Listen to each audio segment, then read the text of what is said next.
AWS Inspector is an automated vulnerability management service that continually scans AWS workloads for software vulnerabilities and unintended network. AWS Inspector now supports code scanning, and this code scanning is part of your Lambda function vulnerability management through AWS Code Inspector. This new functionality is expanding the existing capability to scan Lambda functions and associated layers for software vulnerabilities in application package dependencies. If you have been using any tool like Sneak, this new functionality almost does the same.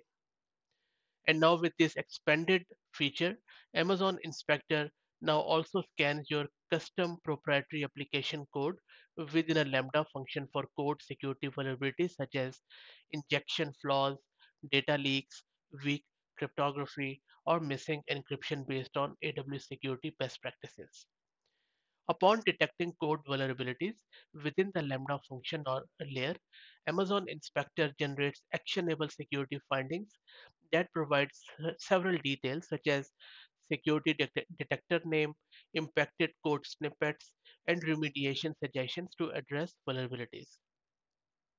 All the findings are aggregated in Inspector's console and seamlessly routed to AWS Security Hub, and then you can push it to Event Bridge to automate workflows.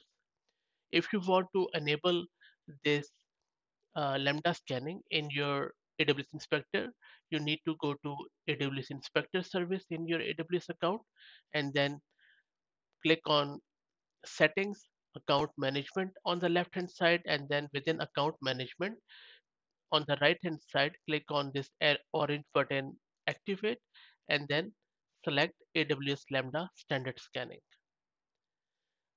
And then if you want to do the code scanning, you need to select the last option, which is AWS Lambda Standard Scanning plus AWS Lambda Code Scanning.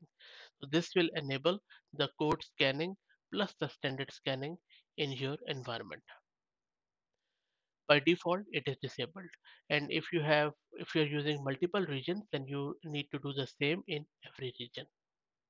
I hope that you found it useful. If you have any questions, please put them in the comment section. Thank you.